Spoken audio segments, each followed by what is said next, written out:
Audio Jungle. Rahmatullahi wabarakatuh.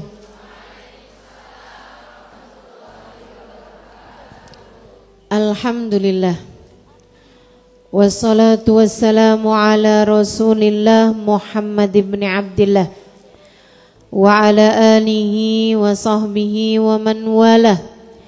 Subhanaka la ilma lana illa ma 'allamtana innaka antal alimul hakim. Rabbi shrah li sadri wa yassir li amri wahlul 'uqdatan min lisani yafqahu qawli, amma ba'du. Alhamdulillah, hari ini Allah Subhanahu wa taala kumpulkan kita di majelis yang penuh barokah ini. Semoga Allah Subhanahu wa taala melimpahkan rahmat ridhonya kepada kita sekalian, terutamanya kepada semua yang telah mengurusi majelis ini, segenap panitia dan juga yang mewakafkan masjid ini, keluarga besar dari Haji Nafis. Kita doakan semoga senantiasa dalam rahmat ridha Allah Subhanahu wa taala. Semoga senantiasa dalam lindungan dan bimbingan Allah Subhanahu wa taala. Segenap panitia dari Majelis Ta'lim Muslimah Al-Ikhwan, kita doakan mudah-mudahan sehat-sehat semuanya, panjang umur dalam rahmat, dalam keberkahan, selalu dicinta, disayang-sayang Allah Subhanahu wa taala insyaallah. Segenap ketua Majelis Ta'lim, pimpinan pondok pesantren, para hubabah, para syarifah, para ustadzah yang mudah-mudahan semuanya dirahmati dan dicintai Allah, senantiasa dalam keberkahan, dalam rahmat, dalam lindungan dan bimbingan Allah Subhanahu wa taala, serta tentu saja semua yang hadir di majelis ini, baik ibu-ibu, kakak-kakak, adik-adik, anak-anak, yang semoga semuanya dirahmati dan dicintai Allah, disayangi dan disyafaati Nabi besar Muhammad sallallahu alaihi wa alihi wasallam insyaallah, amin ya rabbal alamin. Kita di majelis ini sudah banyak bercerita tentang perempuan-perempuan di sekitar Nabi kita Muhammad sallallahu alaihi wa alihi wasallam. Dan ini adalah bagian yang terakhirnya. Nanti insyaallah habis lebaran kita akan membahas series yang berbeda lagi insyaallah. Saya belum pasti apakah akan membahas mengenai wanita-wanita mulia sepanjang zaman, ataukah mungkin kita akan membahas para sahabat-sahabat, karena yang laki-laki belum kita bahas, ya. Nah itu nanti saya perlu istikharah, perlu mohon perlindungan dan bimbingan Allah Subhanahu wa taala.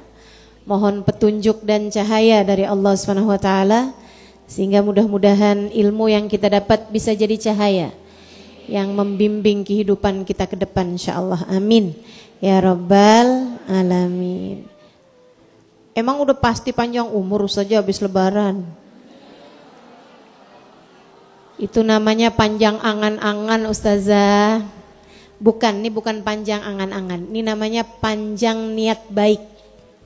Ya, orang tuh yang nggak boleh panjang angan-angan terhadap dunia, gitu kan? Kalau misalnya nih, nanti abis lebaran saya akan operasi plastik, misalnya gitu, iya kan? Pengen beli ini, pengen punya ini, harus begini, harus begitu. Nah itu yang urusan-urusan dunia tuh. Nah itu yang merupakan panjang angan-angan. Tapi kalau niat baik itu memang harus dipanjangin teman-teman. Itu sebabnya kenapa orang Islam kalau nanti di akhirat dibalas dengan surga selama-lamanya, meskipun umurnya pendek. Gitu ya. Ada orang nih umurnya 70 tahun, ibadahnya kan tentu lebih panjang. Orang Islam baik, soleh, umurnya 70 tahun, umur 80 tahun. Ada juga orang Islam umurnya cuma 30 tahun. tapi ibadahnya juga baik, soleh, benar. Dua-duanya sama-sama benar. Di akhirat nanti balasannya itu mana yang lebih baik? Yang umurnya panjang apa yang umurnya pendek? Ibaratnya sama nilainya ya. Misalnya sama-sama A gitu. Nah itu nanti di akhirat nanti itu mana yang dibalas lebih baik? Apakah yang umurnya panjang ataukah yang umurnya pendek? Sama teman-teman. Sama. Kenapa begitu? Karena yang umurnya pendek sekalipun kalau dia diberi umur panjang akan juga tetap berbuat baik. Jadi dia dibalas dengan balasan selama-lamanya. Dibalas dengan balasan kebaikan karena niatnya. Makanya kita nih mesti niat. Niat tahun depan sehat afiat panjang umur kita akan bahas sejarah para sahabat Nabi. Misal, gitu kan? Saya niat seperti itu, ibu-ibu juga niat. Tahun depan sehat afiat panjang umur habis lebaran tetap ikut ngaji. Kan begitu? Tetap hadir ngaji. Nah, itu niat namanya gitu. Niat itu kalau kedahuluan ajal kita akan diberi sesuai dengan niatnya. Makanya orang kalau niatnya buruk juga seperti itu, diberi sesuai dengan niatnya. Ini makna firman sabda Nabi Muhammad alaihissalam, walikulli mri'in manawa. Semua orang diberi sesuai dengan niatnya. Innamal a'malu biniat, segala perbuatan sesuai dengan niatnya. Wa innamal likulli mri'in manawa. Setiap orang diberi sesuai dengan niatnya. Kayak mesti niat-niatan yang bagus. Jangan sampai misalnya kayak gini nih. Kalau panjang umur nih sehat afiat tahun depan saya mau bercerai. Niat macam apa itu? Ya Allah, ya Allah. Ya Allah, insyaallah mudah-mudahan kita selalu punya niat-niatan yang baik ke depannya. Amin ya Rabbal. Dan di pertemuan terakhir ini saya bingung gitu mau pilih yang ini, yang ini, yang ini. Akhirnya saya gabungin aja Nisa Ansor. Perempuan-perempuan Ansor. Ya, beberapa perempuan beberapa perempuan-perempuan Ansor akan saya bahas.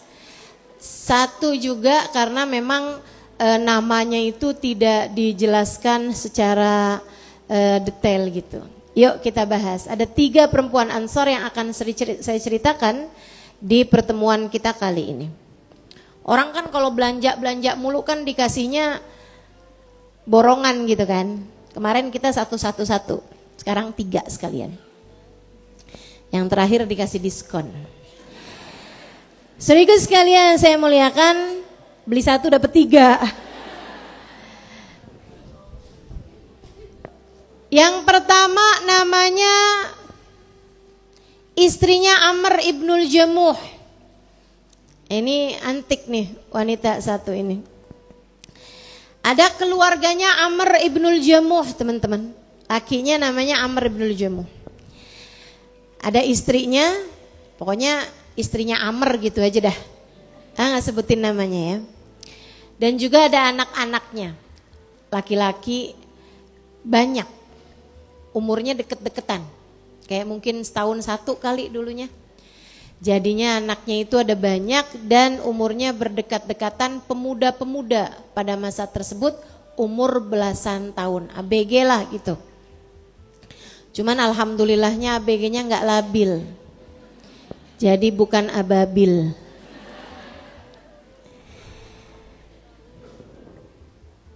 Ketika Nabi Muhammad dakwahnya masuk ke Madinah, anak-anaknya Amr ibnul Jamuh masuk dalam agama Islam dengan ajakan dari seorang pemuda kesayangan Nabi Muhammad bernama Mu'adz bin Jabal. Ada nih anak muda ABG kesayangan Nabi Muhammad. Nabi sayang sama dia. Nabi cinta sama dia. Nabi senang sama dia. Pemuda yang semangat, pemuda yang ceria, pemuda yang bisa menyenangkan setiap orang. Akhlaknya baik, santun kepada yang tua. orang yang sangat berpengaruh kepada lingkungan di sekitarnya. Kan suka ada tuh. Suka ada tuh kan anak-anak yang modelannya kayak gitu. Selalu ngaruh gitu di antara lingkungannya. Selalu jadi, kalau di sekolah selalu jadi ketua OSIS, yang gitu-gitu loh. Menawan gitu ya. Mana pinter, mana bagus, mana akhlaknya baik, santun, yang lain-lain. Nabi sayang sama dia. Sayyidina Mu'ad ibn Jabal. Sehingga sekalian, Mu'ad bin Jabal masuk Islam bahkan sebelum kehadiran Nabi Muhammad. Dia dapat hidayah dari orang-orang yang diutus oleh Nabi Muhammad ke Yathrib. Ada Mus'ab bin Jabal namanya, yang diutus oleh Nabi Muhammad ke Yathrib. Mu'ad bin Jabal diantara mereka yang masuk Islam. Makanya Mu'ad, Anas bin Malik itu salah satu dari anak-anak muda gitu ya. Pemuda-pemuda, kalau Anas malah lebih kecil lagi, 10 tahun waktu itu. Kalau Mu'ad di atasnya itu, belasan tahunan lah. Itu diantara mereka yang lari-lari ketika Nabi Muhammad datang awal kali ke Madinah. Mu'ad bin Jabal ngajakin teman-teman sebayanya buat masuk Islam. Mereka pun pada masuk Islam, diantaranya adalah keluarganya atau anak-anaknya Amr ibnul Jamuh. Udah masuk Islam nih. Jadi tiap hari tuh mereka nongkrong gitu kan. Cerita-cerita. Gimana nih? Nabi katanya mau datang loh. Iya nih, apa aja nih persiapan kita nih. Wah, seru-seruan tuh anak-anak muda tuh. Saudaraku sekalian yang saya muliakan, tapi sampai dengan Nabi Muhammad datang, sampai dengan Nabi Muhammad mulai berdakwah di kota Madinah, bapaknya Amr ibnul Jamuh, bapaknya anak-anak ini yaitu Amr ibnul Jamuh belum juga masuk Islam. Anak-anaknya mulai khawatir. Saudaraku sekalian yang saya muliakan, bapaknya nih biar kata anak-anaknya udah pada masuk Islam nih, itu tetap aja nyembahnya berhala. Mereka punya berhala di rumahnya, beberapa buah berhala. Sebutnya apa nih? Beberapa biji berhala. Lebih aneh lagi biji ya. Buah aja udah aneh, apalagi bijinya. Jadi ada beberapa berhala nih di rumah mereka yang disembah. Bahkan sebagian berhala itu teman-teman, ada yang dibikinnya dari tepung. Yang kalau lagi musim paceklik, makanan kurang, Tuhan permisi, potek tangannya. Ya Allah. Jadi akhirnya nih anak-anaknya udah pegel gitu. Gimana ya caranya ya? Udah dibahasain segala macam bahasa. Subhanallah, ibunya malah mau masuk Islam. Ibunya nih, istrinya Amr bin Jamuh malah masuk Islam. Akhirnya mereka nih, tapi si ibu nih karena takut sama bapaknya kan. Jadi dia pun Islam tapi nggak yang terang-terangan gitu di hadapan si bapak. Mereka sepakatan si anak-anak, gimana nih kita bikin apa nih biar bapak nih mau masuk Islam. Sehingga sekalian Amr ibnul Jamuh nih laki-laki yang pincang. Jadi tangan kakinya satu tuh nyeret itu loh. Ya. Jadi kalau jalan tuh kaki satunya nyeret. Gak bisa lari lah pastinya. Jalan aja susah. Si Amr ibnul Jamuh. Satu hari anaknya yang udah sepakatan sama ibunya kepengen biar jadi penyebab bapak mereka masuk Islam.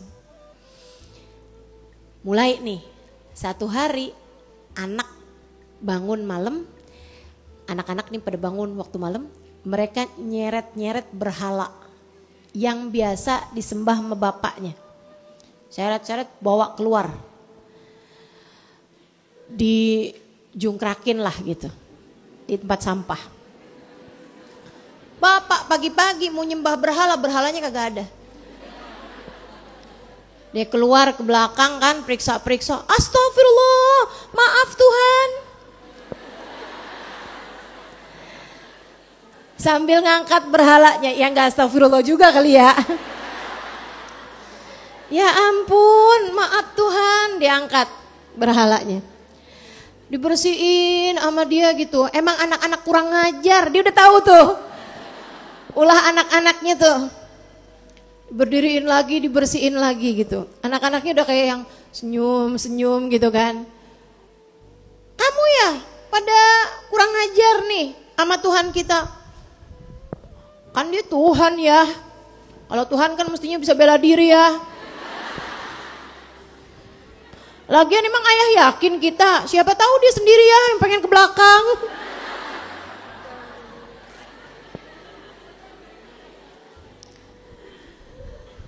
Udah tuh digoda-godain sama anak-anaknya. Kurang ajar kamu semua gitu kan. Si ibu sama anak-anak nih udah kayak yang nahan-nahan ketawa aja udah. Dah besokannya lagi. Besok malam lagi. Si anak mulain tuh. Lagi taruhin ke belakang, malah sekarang tambahin sampah-sampah ditaruhin di sekitar situ. Pagi hari begitu ngelihat berhalanya udah nggak ada, langsung tuh si bapak ke belakang, nggak pakai nyari tempat lain. Beneran aja, kurang ajar anak-anak nih, katanya gitu kan. Ya kalau dia memang beneran Tuhan kan pasti bakalannya dia ngebelain diri ya. Kata si ibu nih nyaut nih. Udahlah ya, masuk Islam aja. Tuhan kan gak gitu modelnya ya. Masa gak bisa belain diri sendiri, gimana mau ngebelain kita sebagai hambanya ya. Udah tuh diajakin ngomong tuh sama anak-anaknya ini itu segala macem. Bapaknya sekarang diem aja. Udah gak lagi ngomong kurang ajar, pas segala gak ngomong tuh. Malam-malam sama si bapak ditaruhin pedang dong.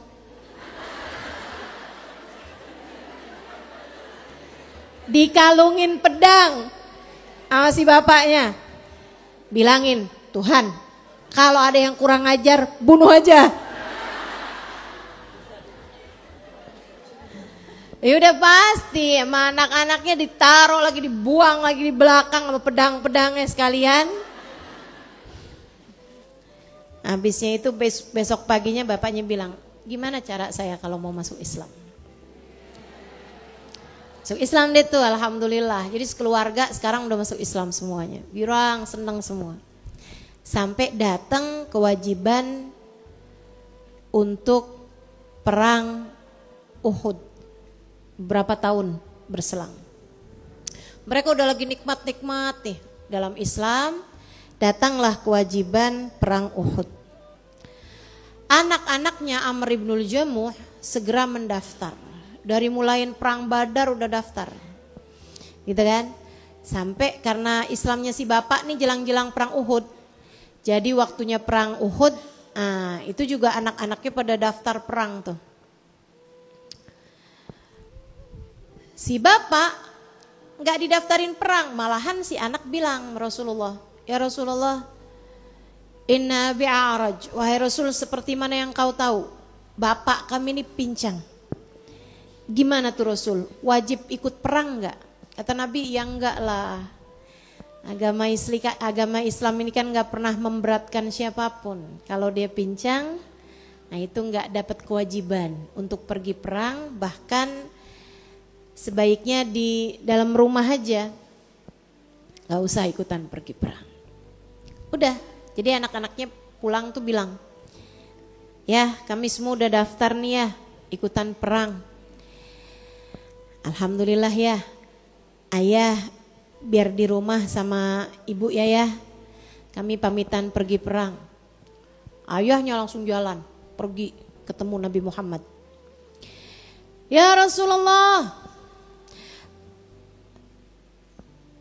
apakah surga hanya untuk orang-orang yang normal wahai Rasul?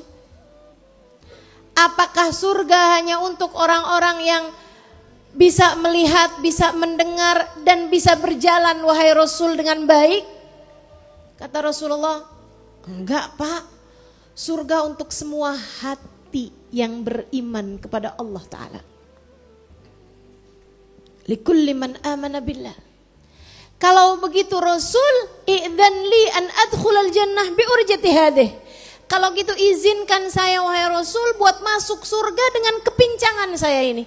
Di kaki saya yang pincang pengen saya bawa masuk juga ke dalam surga wahai Rasul. Kata Nabi, tentu saja Pak, tentu saja.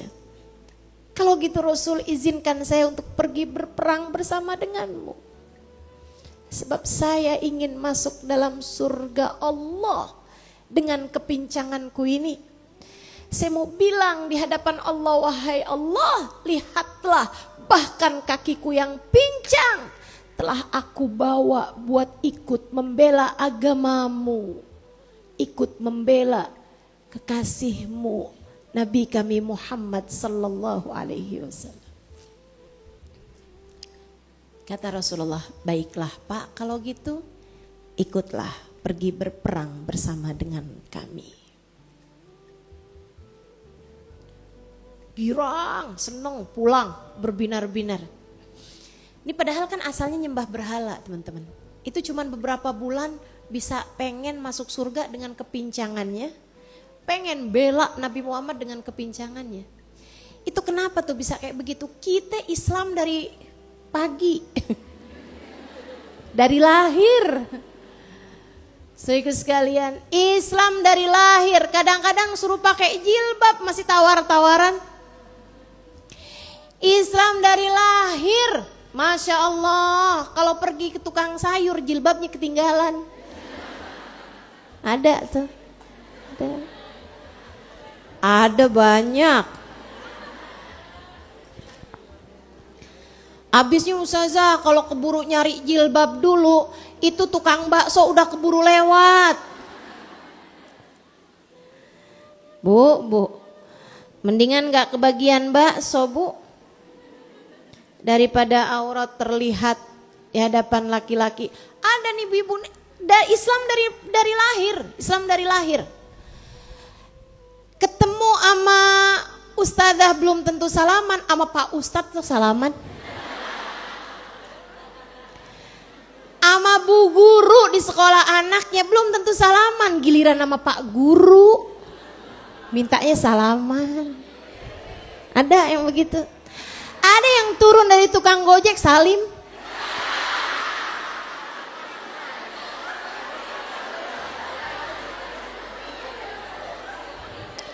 Lupa Ustazah, lupa, kebiasaan. Kebiasaan dianterin suami. Ayolah Bu, kita jalanin agama, belajar, berusaha dengan maksimal. Insya Allah, bela agama Allah dengan gak berhutang riba. Salah satu cara membela agama Allah Subhanahu Wa Taala. Yang sabar jalanin agama, yang sabar jalanin hidup. Itu namanya bela agama Allah. Bela agama Allah. Ustazah kalau gitu nih saya mau pergi aja dah ke Palestina. Enggak gitu cara bela agama Allah Bu. Kamu pergi ke Palestina malah yang ada ngerepotin orang. Di sana udah mereka susah nyari roti, tambahan kamu kan tambah jumlah. Mau ngapain kamu di sana? Enggak gitu caranya berjuang, teman-teman saudaraku sekalian. Berjuang memberdirikan agama Allah di dalam rumah tanggamu hingga rumah tanggamu bisa jadi rumah yang pantas dilihat Allah dengan pandangan penuh kasih sayang. Ada sunnah-sunnah Nabi dalam rumah tanggamu.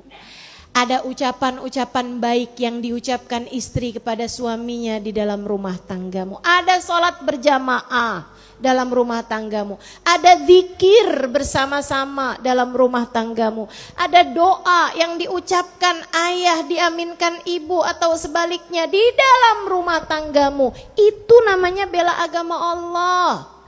Bukan suami marah, istri lebih marah lagi. Bukan kata-kata kasar, binatang-binatang disebutkan di dalam rumah tanggamu. Rumah tanggamu bukan kebun binatang, halo.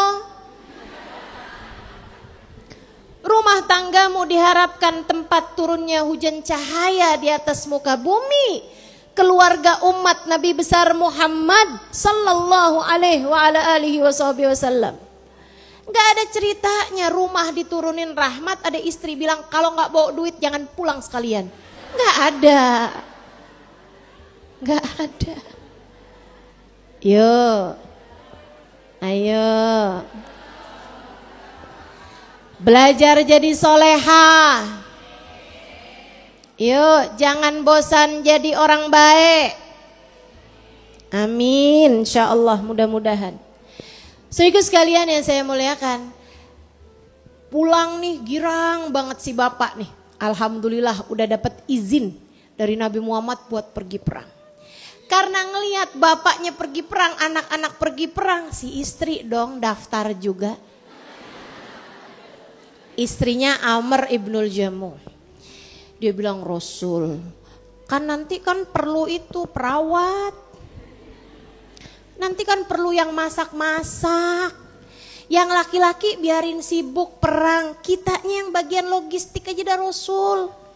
Bagian apa kek gitu, kalau ada yang luka kan kita paling pinter kalau untuk mengobati luka.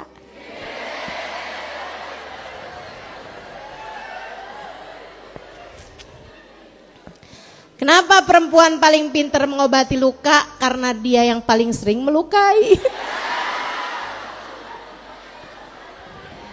Jangan ya, jangan. Jangan, kamu jangan jadi orang yang pandai menggores luka di hati siapapun. Tapi belajarlah untuk dapat mengobati luka di hati siapapun. Insya.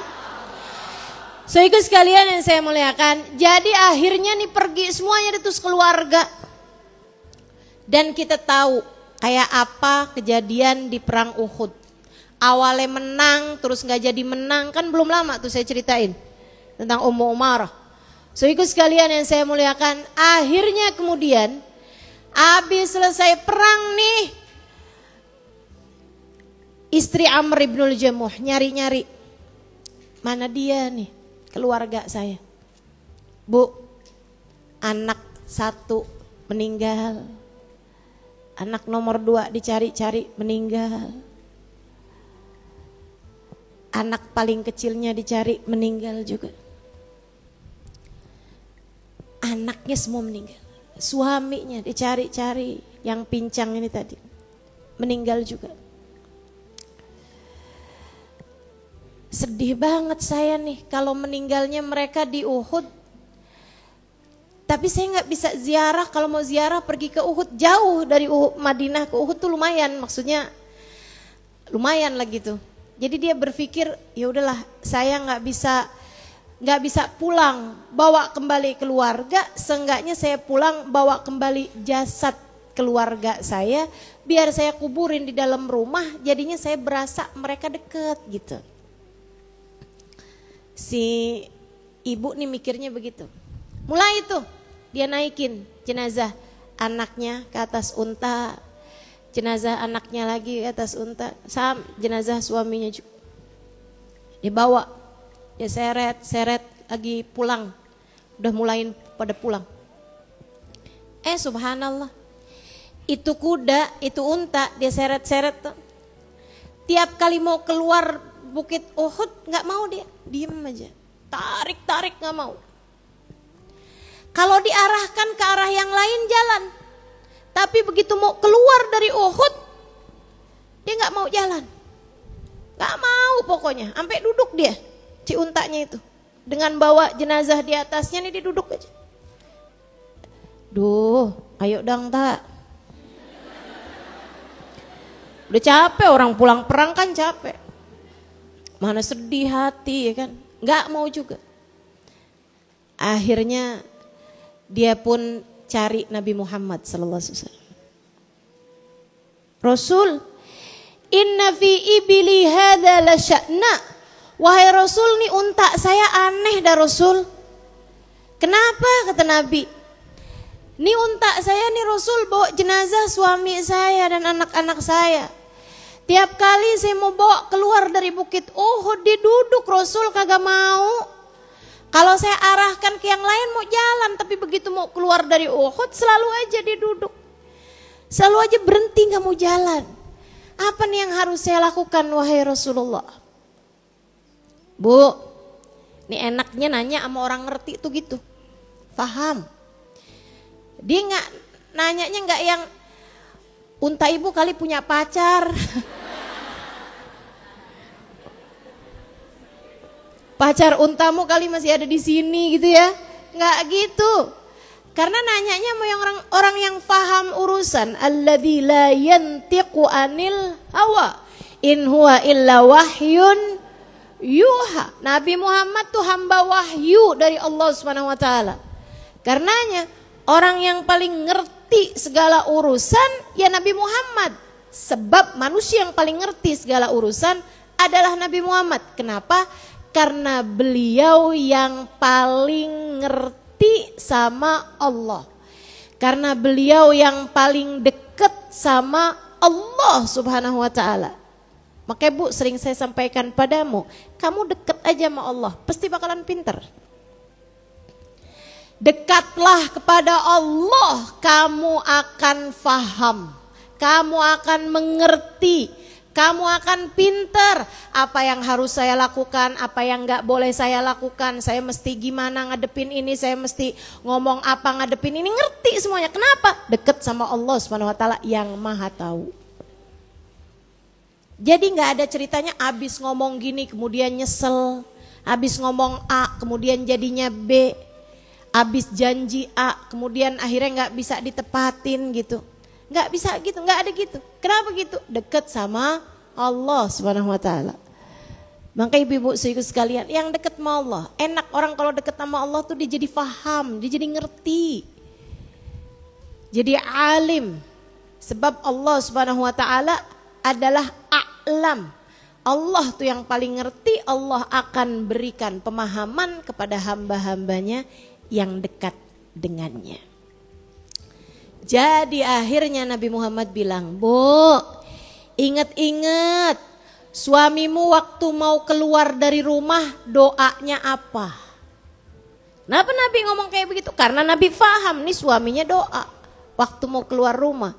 Siapa yang ngasih tahu? Allah Subhanahu wa taala.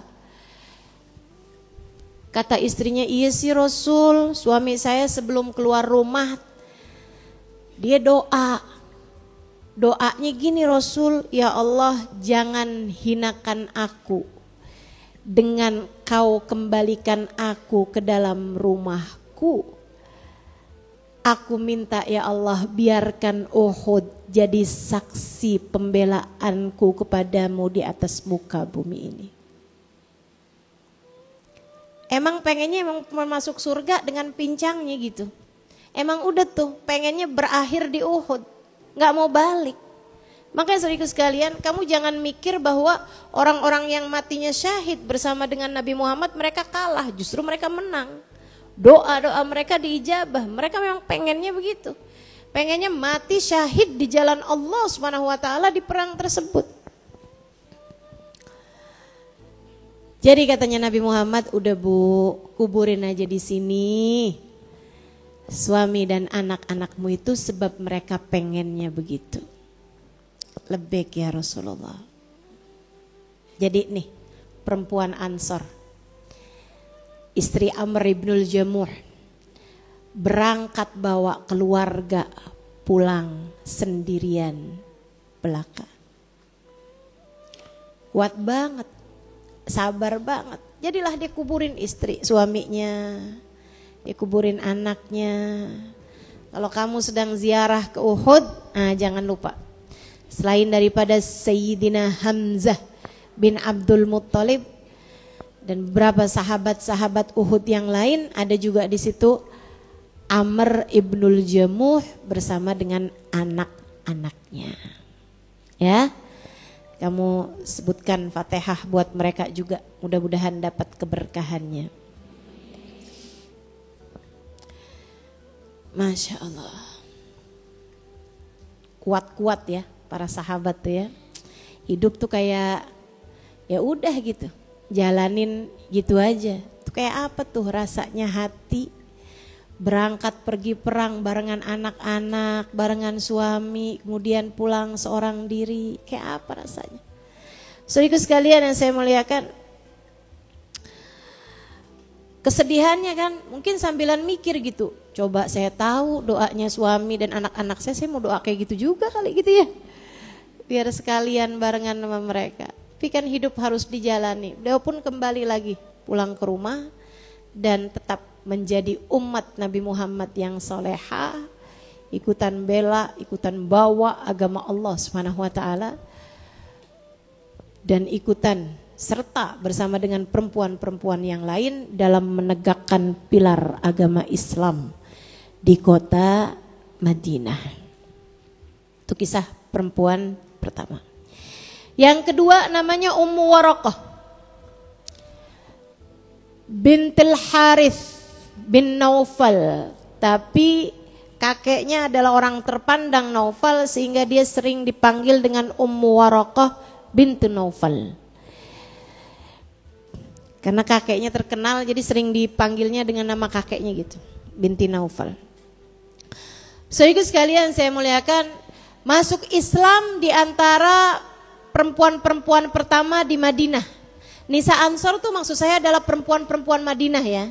Ansor ini kan orang-orang Madinah tuh disebutnya Ansar. Kalau orang-orang Mekah disebutnya apa? Muhajirin. Gitu kan? Nisa Ansor itu maksudnya perempuan-perempuan yang memang asli dari Madinah yang menjadi orang-orang yang bersama dengan baginda kita Nabi besar Muhammad, mendampingi dakwah beliau dan bersinggungan secara kehidupan ada di sekitar Nabi Muhammad.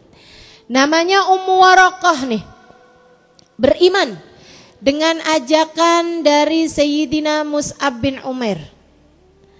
Ntar kapan-kapan saya ceritain nih tentang Sayyidina Mus'ab dan sahabat-sahabat yang lain, Mu'ad bin Jabal, yang lain-lain ini ya. Semuanya dengan kisah-kisah yang juga nggak kalah hebatnya teman-teman. Nah ini Waraqah masuk Islam di antara yang pertama-tama. Sampai kemudian Nabi Muhammad datang, dia di antara perempuan-perempuan yang ikut menyambut kehadiran baginda kita Nabi besar Muhammad sallallahu alaihi wasallam.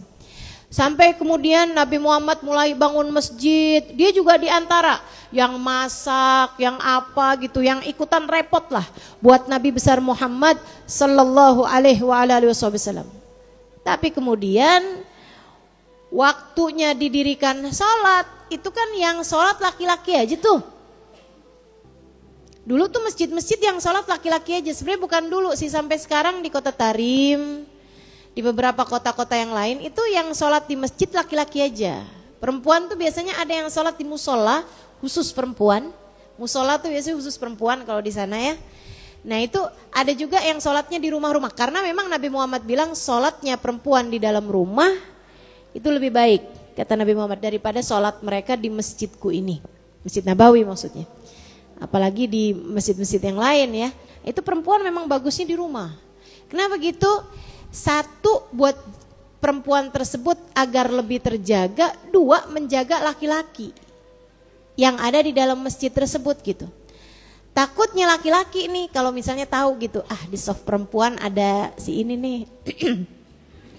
Akhirnya adzan lebih dimerdu-merduin. Pas ngimamin suaranya jadi lebih dimerduin gitu. Maksudnya dikhawatirkan mengganggu konsentrasi dan kehusyuan kaum laki-laki kalau campur, maksudnya kalau banyak antara jumlah laki-laki dan perempuan di dalam masjid. Itu ya. Tapi ada hadisnya juga, kata Nabi Muhammad, la tamna'u ima Allah an masajidillah.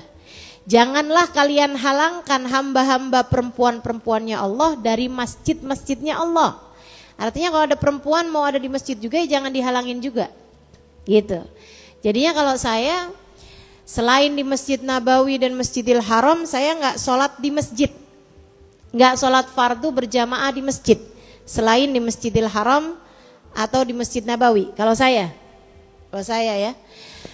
Nah kecuali kalau saya ada di kota-kota dengan masjid-masjid yang keramat, saya akan pergi juga ke masjid tersebut di waktu laki-laki tidak sholat berjamaah di masjid tersebut. Bahkan kalau saya lagi ada di jalan dan saya lagi musafir gitu ya, tapi nggak dapat waktu untuk mengerjakan sholat selain di masjid, nah, daripada pom bensin atau daripada tempat-tempat lain yang memang tidak ready untuk sholat, saya akan lebih memilih untuk masjid yang saya sholatin. Tapi saya memilih untuk tidak di waktu yang berbarengan dengan laki-laki sholat berjamaah. Jadi kalau misalnya baru adzan banget, tar dulu dah. Gitu, kita lanjutin dulu jalan, nyari. Alhamdulillah kan di Indonesia ini kan gak kurang-kurang masjid. Alhamdulillah. Jadi saya akan nyari di jam-jam misalnya jam 1 gitu kan untuk sholat duhur. Jadi laki-lakinya udah kosong tuh. Kalaupun saya masuk ke dalam masjid, saya lihat laki-laki lagi tidur palingan. Enggak lagi sholat rame gitu. Ya, seperti itu teman-teman. Karena memang sebenarnya sholatnya perempuan di dalam rumah tuh lebih bagus. Termasuk sholat taraweh Ustazah. Iya, termasuk sholat taraweh. Ya, yang perempuan bagus untuk keluar mengerjakan sholat itu hanya sholat Idul Fitri dan sholat Idul Adha. Itu pun juga kami di Kota Tarim, sholat Idul Fitri dan sholat Idul Adha itu perempuan kumpulnya juga sama perempuan, yaitu di musola-musola atau di tempat-tempat yang memang mengadakan sholat berjamaah, gitu ya. Kalau sholat tarawih gimana nih Ustazah? Bagus di dalam rumah. Wah, kalau dalam rumah saya nggak sholat Ustazah.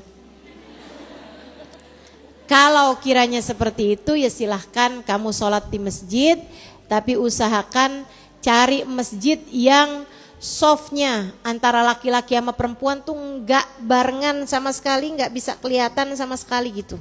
Yang terpisah antara softnya laki-laki dengan softnya perempuan, begitu ya.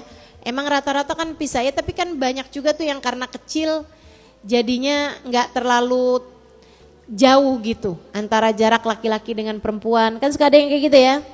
Atau kadang-kadang dikasih tirai pembatas laki perempuannya kayak ala kadar dan nggak niat gitu. Nah lihat gak? Pendek banget gitu kan, sampai susah mau menghindarinya. Nah itu. Sehingga sekalian, akhirnya Warokoh nih jadi mikir gitu, Rasul gimana nih, datang nih sama Nabi Muhammad. Rasul, emangnya yang bisa masuk surga nih laki-laki aja ya Rasul? Ya enggak dong Bu, perempuan, anak-anak, orang tua, semuanya juga bisa masuk surga. Engkau terutusnya buat laki-laki aja ya Rasul? Ya enggak dong Bu, saya diutus Allah buat semuanya juga. Tapi kan Rasul, laki-laki ada adzan, perempuan gak ada. Laki-laki ada jihad, perempuan gak diajakin. Rasul, laki-laki sholat berjamaah, kita gak bisa ikutan. Pergi barengan di masjid-masjidmu itu Rasul, di masjidmu. Rasul, gimana kalau misalnya gini Rasul, rumah saya kerjain sholat berjamaah gitu gimana Rasul? Saya kan tinggal sendirian nih sebatang kara, nggak ada siapa-siapa juga, sendirian saya Rasul. Gimana kalau rumah saya gede Rasul?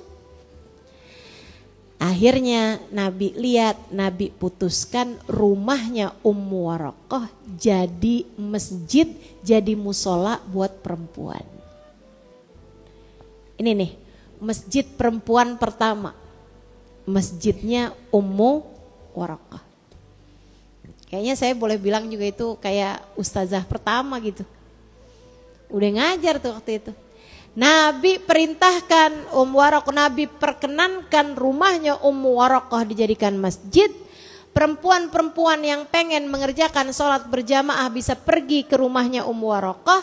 Dan Nabi Muhammad kemudian meminta Ummu Warokoh untuk mengimami mereka sholat berjamaah. Jadi Ummu Warokoh ini adalah perempuan imam pertama, imam perempuan pertama dalam Islam. Beliau mengimami. Tapi nggak benar bahwa Ummu Warokoh jadi imam bahkan buat laki-laki ya, enggak. Enggak, tentu aja. Beliau jadi imam buat perempuan. Tapi katanya ada, Ustazah, ada hadisnya nih, katanya ada laki-laki dia adzan dan iqamat di tempatnya Ummu Warokoh, tapi yang ngimamin Ummu Warokoh, yaitu laki-laki cuman adzan dan qomat doang. Sholatnya mah nggak barengan di situ. Disuruh aja menabi, kamu yang bagian adzan, bukan qomat ya, kamu yang bagian adzan, kata Nabi Muhammad alaihissalam. Karena kan masjid dan tempat sholat, jadi sebaiknya ada adzannya. Nah karena adzan itu kan nggak boleh kalau perempuan adzan.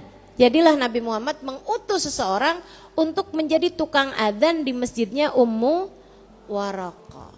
Jadi sejak hari itu tuh rumahnya Ummu Waraqah jadi masjid, dan kemudian rumahnya Ummu Waraqah ini juga diadakan sholat berjamaah khusus perempuan dengan diimami oleh Ummu Waraqah. Emang ini nih si perempuan satu ini jiwanya gitu penuh semangat. Sampai perang-perang kan banyak tuh. Dia datang lagi sama Nabi. Rasul, saya boleh dong Rasul ikutan pergi perang jadi inian. Saya juga bisa loh Rasul pergi perang. Nabi kemudian bilang, jangan deh Ummu Waraqah. Udah, kamu di dalam rumah aja. Kamu Ummu Waraqah, nih Nabi nih. Ini ngomong wahyu nih yang ini. Kalau yang pertama kan jangan Ummu Waraqah tetaplah di rumahmu. Gak usah ikutan pergi perang. Itu syariat. Perempuan gak usah ikut pergi perang. Bu, pergi perang aja gak boleh. Padahal itu kan diperlukan. Zaman itu pasukannya kan belum banyak, pasukan Islamnya. Segitunya aja gak boleh. Kenapa? Karena kan jadi nyampur, jadi nyatu laki perempuan. Nabi gak mau. Bu, apalagi pergi nguburin jenazah. Ibu-ibu gak usah ikut. Gak usah ikut. Ini saya harus sampaikan kepada ibu-ibu saudaraku sekalian nih. Apalagi istrinya. Itu kalau suamimu meninggal, kamu mesti jalanin iddah. Ketemu laki-laki aja gak boleh. Apalagi sampai pingsan di depan kuburan diangkat sama laki-laki. Jangan ada di antaramu yang biasa ikut majelis saya, ikut nguburin. Kalau ada keluargamu yang meninggal dunia, gak usah datang ke situ. Kenapa? Mudorotnya lebih banyak daripada manfaatnya. Tapi kan saya kepengen Ustazah melepaskan bapak saya atau ibu saya untuk kali yang terakhir. Dilepas di dalam rumah aja. Ngapain pakai ikut-ikutan kayak begitu, malah yang ada bikin ayahmu atau ibumu yang udah meninggal jadi sedih. Kamu desek-desekan sama laki-laki. Kamu nangis-nangis sampai teriak-teriak begitu di depan kuburan. Malah jadi bikin sedih orang yang meninggal dunia. Udahlah di dalam rumah sama perempuan-perempuan kamu perlu berduka. Silahkan menangis, silahkan bersedih. Di dalam rumahmu sendiri terhormat, mulia teman-teman. Jangan suka ikut-ikutan desek-desekan sama laki-laki. Ada lagi nih yang saya suka liatin nih. Mudah-mudahan yang hadir di sini nggak ada tuh. Saya malu liatnya. Kalau potong kurban, kalau sembelih kurban, yang nyembelih laki-laki gitu kan, gede badannya. Di sekitar situ juga laki-laki banyak. Ada emak-emak nyempil.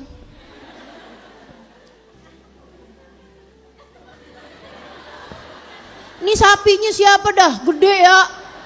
Harganya berapa sih nih? Ya ampun, gede banget nih sapi. Apa yang dimakan ya? Bu, jangan ikutan yang desek-desekan kayak begitu, Bu, gitu. Desek-desekan tuh yang kamu perbolehkan buat dirimu itu sebaiknya hanya tawaf aja. Tawaf masai tuh, mahaji tuh udah. Udah itu aja, karena memang gak bisa ada pilihan gitu. Tapi selebihnya yang kamu punya pilihan, jangan ikut desek-desekan sama laki-laki. Jelas? Pokoknya mulai sekarang gak ada lagi ya. Apalagi, ini saya lebih malu lagi nih, pembagian bansos. Kalau kamu emang perlu, boleh kamu suruh anakmu, ya kan? Apa sih biasanya hitungannya? KTP. Nah, kamu bawain dah KTP-nya sama anak kamu gitu kan, yang laki-laki. Kagak ada anak, saya saja tetangga nitip.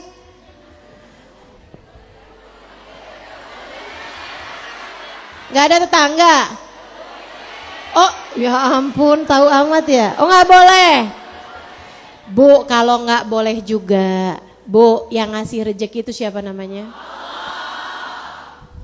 Kalau saya jadi kamu sih, saya lebih memilih untuk yang minta rezeki sama Allah aja, terhormat, mulia, enak. Rezekinya datang nggak pakai kamu harus minta-minta, nggak harus kamu desek-desekan. Enak kayak begitu tuh. Ibu jangan bilang ustazah mah nggak tahu sih. Jadi orang susah kayak gimana? Ibu, saya tahu rasanya, saya tahu rasanya. Ibu mau banding-bandingan nih. Saya Bu hidup bertahun-tahun pegang duitnya hanya sekali-sekali doang. Tapi alhamdulillah saya nggak pernah nadah tangan minta sama orang. Alhamdulillah. Bertahun-tahun saya lagi pondok pesantren di Tarim Hadramut Yaman. Orang tua saya sering kali nggak bisa mengirimkan saya uang. Zaman itu belum ada bank. Zaman itu belum ada sarana prasarana untuk bisa mengirimkan uang sama saya nih anak perempuannya sendirian di negeri orang, nggak punya uang. Berhari-hari saya sering nggak pegang uang sama sekali. Alhamdulillah rezeki datang aja. Alhamdulillah rezeki datang aja. Nggak pernah saya minta-minta sama orang. Nggak pernah saya ngutang-ngutang sama orang. Jadi ibu-ibu saudaraku sekalian, masalahnya ada pada hatimu sendiri. Masalahnya ada pada imanmu sendiri. Kalau kamu ngerasa saya ingin jadi perempuan terhormat, saya nggak mau minta-minta sama orang.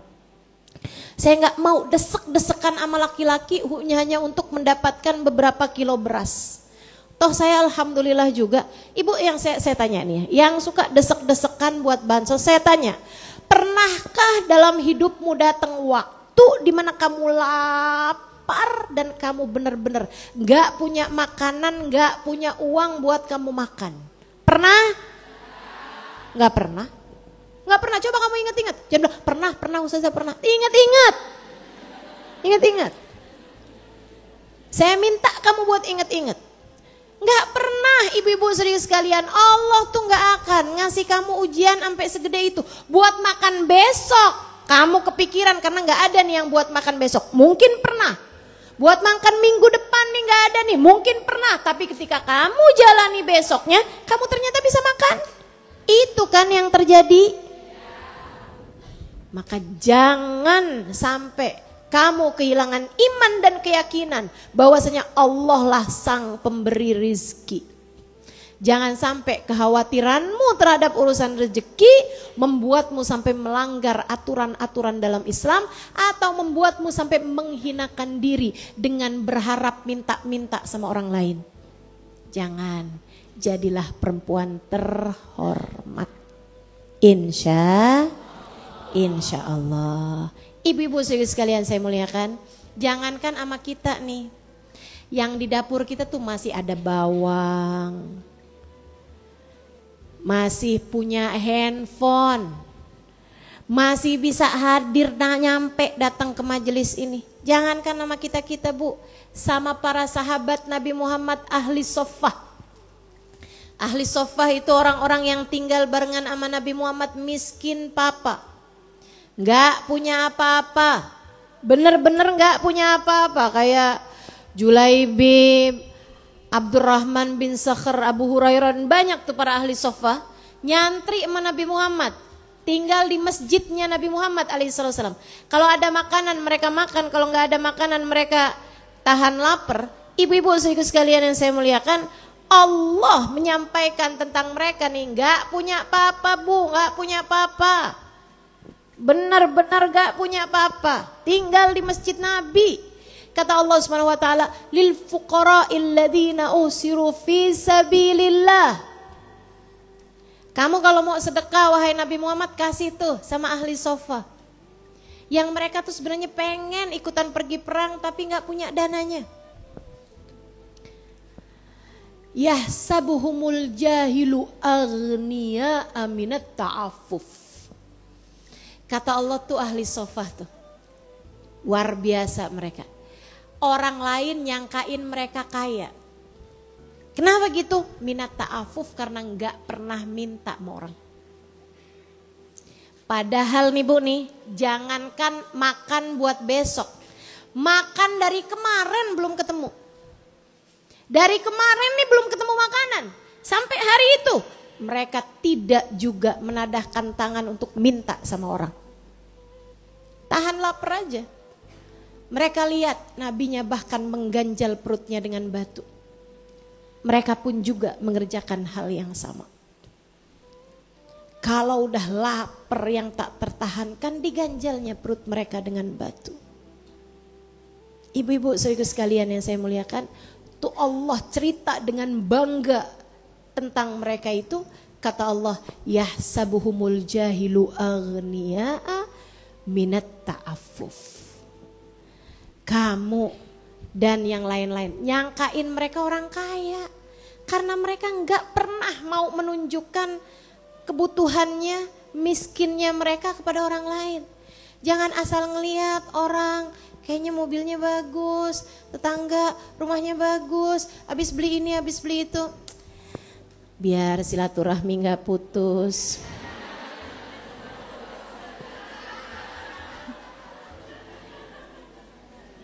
Jangan, jadilah terhormat. Jadilah terhormat. Tenang, Allah gak bakalan kasih kamu kesusahan yang ampe bikin kamu gak bisa makan. Liatin, cobain ucapan saya, liatin. Semiskin-miskinnya kamu, sesusah-susahnya kamu, Allah gak bakalan kasih kamu tuh sampai gak bisa makan buat hari itu. Itu urusan Allah kok. Kata Allah, illa 'ala Allah, wajib bagi Allah, ma min dabbatin fil ardi illa 'ala Allah rizquha wa ya'lam mustaqarraha wa mustaudaha. Tidak ada sesuatu yang melata di atas muka bumi ini, bahkan ular, bahkan ulet, bahkan jangkrik, bahkan kecoa, bahkan lalat, bahkan semut, bahkan cicak. Mamin dabah fil ard, gak ada sesuatu melata di atas muka bumi, hidup di atas muka bumi ini kecuali wajib bagi Allah untuk memberikan rezeki kepadanya. Wajib, Allah mewajibkan kepada dirinya ngasih kamu makan sampai batas ajalmu datang. Udah ajalmu datang, mau dikasih makanan apapun udah gak bisa masuk lagi. Tapi selagi kamu masih hidup, masih akan rezeki sampai kepada dirimu itu. Begitu teman-teman sekalian. Itu para sahabat-sahabat Nabi kita Muhammad alaihi wasallam kayak begitu. Kembali kepada Ummu Waraqah. Ummu Waraqah ini sama Nabi dijanjiin. Kata Nabi Muhammad, jangan pergi Ummu Waraqah, jangan. Jangan pergi perang Ummu Waraqah. Abis itu Nabi Muhammad bilang gini nih, Ummu Waraqah, nih ya, orang kalau pengen pergi perang itu pasti yang dikepengenin adalah syahid fisabilillah. Adalah kematian sebagai syahid di jalan Allah, tewas membela agama Allah. Itu mereka pengennya begitu. Jadi Nabi karena paham yang dimauin sama Ummu Waraqah adalah kematian syahid fisabilillah, Nabi Muhammad kemudian janjikan. Katanya Nabi Muhammad, Ummu Waraqah, kamu akan meninggal dunia syahid di atas tempat tidurmu.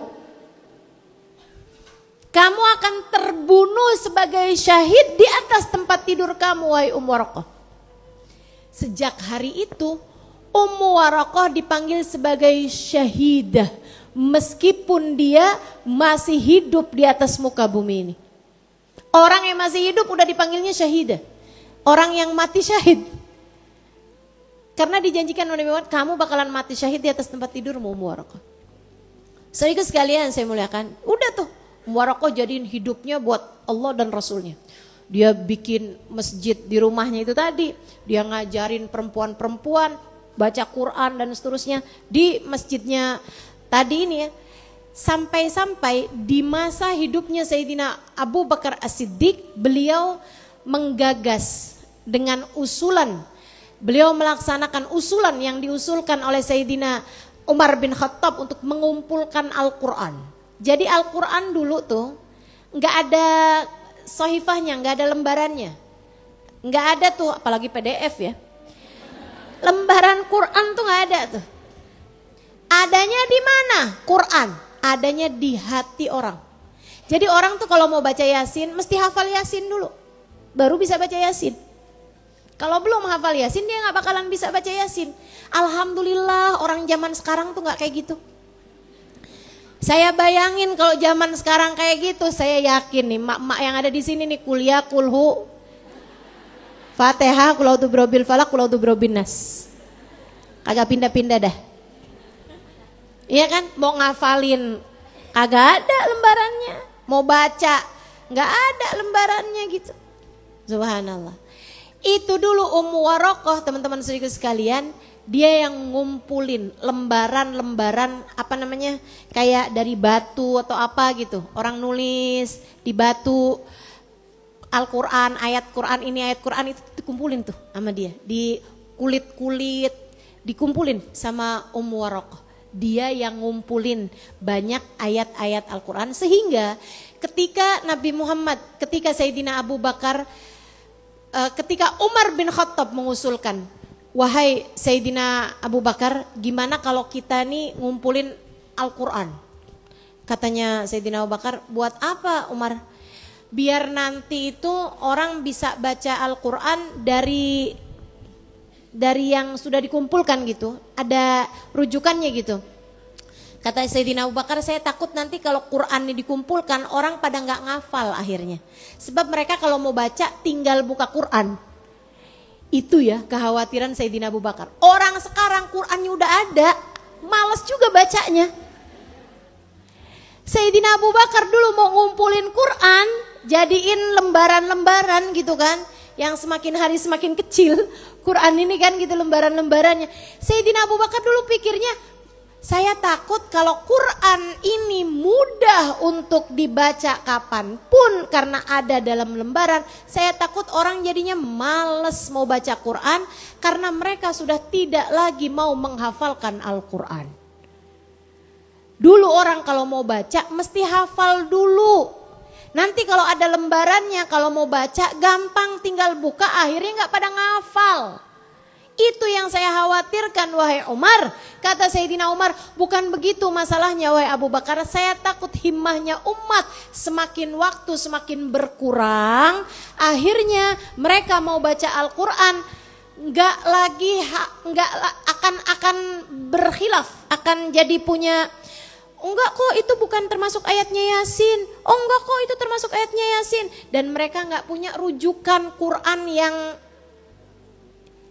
aslinya gitu, Quran yang pertamanya gitu, nggak ada lagi udah, Al-Qurannya udah tinggal di kepalanya orang, akhirnya terus lama-lama tambah berkurang, takutnya orang jadi pada khilaf gitu, ayat ini masuk di ayat mana, ayat ini, takutnya kayak begitu, kata Sayyidina Umar. Bener juga, kalau nggak ada rujukan aslinya kan jadi bingung, khawatirnya begitu. Kata Sayyidina Abu Bakar, benar juga sih, maslahatnya lebih banyak. Akhirnya dikumpulkanlah Al-Quran. Jadi Al-Quran lembaran-lembaran ini bu, bid'ah. Kamu baca Al-Quran dari kertas, itu bid'ah. Nabi Muhammad gak pernah baca Al-Quran dari kertas. Tidak pula para sahabat-sahabat Nabi Muhammad. Akan tetapi apakah itu bid'ah dolalah? Tentu saja tidak. Itu bahkan merupakan bid'ah paling hasanah. Sebab kalau nggak ada lembaran-lembaran Quran, gimana ceritanya kita mau baca Al-Quran? Ustazah, bid'ah itu apa? Bid'ah itu perkara yang tidak dilakukan oleh Nabi Muhammad. Nah bid'ah ini dibagi dua bu, ada bid'ah dolalah, ada bid'ah hasanah. Ada bid'ah yang baik, ada bid'ah yang buruk. Kan gitu ya? Ibu-ibu mesti ngerti nih, biar nggak gampang-gampang, wah bid'ah tuh, nggak boleh tuh, jangan. Bu ya, jangan kayak begitu. Sebab kalau mau urut-urutan bid'ah nih bu, nih pakai mic juga bid'ah. Kebayang kalau saya ngomongnya nggak pakai mikrofon. Ya Allah, ya Allah. Nah, ketika sepakat untuk mulai mengumpulkan Al-Quran, Sayyidina Abu Bakar memerintahkan kepada Zaid bin Harithah untuk mulai ngumpulin Quran yang nulis Sayyidina Uthman bin Affan. Makanya Al-Quran itu disebut dengan nama Khat Uthmani. Tulisannya Sayyidina Uthman. Apakah Sayyidina Uthman tulisannya kayak begitu? Enggak. Kayak gimana? Al-Quran pertama yang ditulis sama Sayyidina Uthman itu Bu nggak ada titiknya apalagi harokatnya. Ibu jangan kegayaan, ibu pasti nggak bisa bacanya. Ustaz kok yakin amat? Saya aja Bu yang belajar 12 tahun di pondok pesantren kagak bisa bacanya. Emang Ustazah pernah ketemu? Pernah. Ibu jangan pikir ibu nggak pernah, saya nggak pernah juga. Di mana Ustazah? Ada di Tasken. Di mana tuh Tasken? Sebelahnya Jonggol. Di Uzbekistan ya Bu ya, di Uzbekistan. Di Uzbekistan. Itu ada tuh Quran yang ditulis oleh Sayyidina Uthman bin Affan. Itu Bu, Quran Ibu segede berapa ya? 5 meter kali ya. 5 meter kali 3 atau 4 meter gitu. Gede banget. Ini dari karpet yang saya dudukin nih, ini bisa 3 kalinya Qurannya. Gede banget. Dibikin dari kulit. Yang ditulis Sayyidina Uthman itu ada 5 Quran. 5 Quran. Ditaruh di Madinah 1, ditaruh di Mekah 1, kemudian ditaruh di Kufah 1, kalau nggak salah satunya lagi di Mesir, satunya lagi di Tasken itu teman-teman sekalian. Nah semuanya tuh udah habis. Semuanya udah habis. Kecuali yang di Tasken itu. Kenapa kok dia bisa masih ada sisa? Nih saya ceritain. Mau saya ceritain? Kenapa Quran yang itu satu nggak habis? Habis kenapa Ustazah? Ya Bu, itu kulit. Kulit tuh ya dimakan rayap, kulit tuh lapuk ibu-ibu sekalian. Jangankan 1400 tahun. Hitungan, ibu pernah nggak simpen Quran bertahun-tahun nggak dipakai, akhirnya pas ibu lihat udah lapuk? Pernah? Berapa lama tuh umur Qurannya? Paling puluhan tahun Bu, nggak nyampe ratus tahun itu. Habis, emang kayak begitu sifatnya dunia. Nah yang jadi aneh malah justru kenapa kok bisa Quran yang sekarang ada di Tasken itu menjadi satu-satunya Quran yang tersisa. Kenapa? Karena di dalamnya terdapat darah Sayyidina Uthman bin Affan. Itu adalah Quran terakhir yang ditulis oleh Sayyidina Uthman. Sayyidina Uthman menjadikan Quran itu depan beliau nih setiap kali beliau sholat. Saudara sekalian saya muliakan, ketika beliau tengah sholat malam di rumahnya ya Qurannya ini, saya setiap kali beliau sholat malam itu Quran di depannya beliau gitu. Quran itu sekalian mungkin sambil beliau lihat juga gitu kan, takut ada yang salah atau apa gitu kan. Nah itu, jadi beliau menuliskannya gitu. Nah habis itu kemudian dibuka lagi lembarannya. Selesai beliau menuliskannya, ibu-ibu sekalian, beliau lagi tengah sholat. Ketika datang seseorang membunuh beliau dengan menusuk dari belakang sehingga darah beliau muncrat di atas Al-Quran tersebut, karena Allah hendak memuliakan darah Utsman bin Affan, Allah jadikan Al-Quran tersebut jadi Al-Quran yang kekal hingga sampai sekarang. Saya nggak heran ketika dibilang para syuhada itu di dalam tanah nggak bisa dimakan rayap. Jangankan tubuh mereka di dalam tanah, Al-Quran, kulit yang ada darahnya Sayyidina Uthman aja, Allah nggak mau Quran tersebut itu dimakan sama rayap tanah ataupun dimakan oleh waktu. Ia ditetapkan Allah Subhanahu wa taala. Allah tuh muliain para kekasih-kekasihnya luar biasa, teman-teman. Jadi ada orang yang jadi mulia karena Quran, ada ini lembaran-lembarannya Quran jadi tambah kemuliaannya karena darahnya Sayyidina Uthman bin Affan. Luar biasa. Tempat tuh juga kayak begitu. Ada orang yang jadi kayak naik gitu karena dia pergi ke tempat tersebut, ada juga yang karena didatangi seseorang tempatnya malah justru jadi mulia. Bukan begitu? Kamu kalau jadi orang mulia, orang datang ke rumahmu tuh jadi berasa mulia gitu. Alhamdulillah udah pernah sampai nih ke rumahnya si fulan, kan begitu. Tapi teman-teman saudaraku sekalian, orang kalau dia mulia, dia datang kemanapun tempatnya jadi mulia. Habib Umar bin Hafid pernah nih nyampe ke sini. Nih Habib Babah Nur udah pernah loh sampai ke sini. Jadi mulia gitu. Orang jadi sebut itu gitu kan, tempatnya jadi mulia karena kedatangan orang tersebut. Nah ini Sayyidina Utsman bin Affan. Jadi tuh ketika mengumpulkan Al-Quran, itu diperintahkan Sayyidina Abu Bakar memerintahkan Sayyidina Zaid bin Thabit untuk ngumpulin ayat-ayat Al-Qurannya, salah satunya atau kebanyakannya yang sudah dikumpulkan oleh Ummu Waraqah.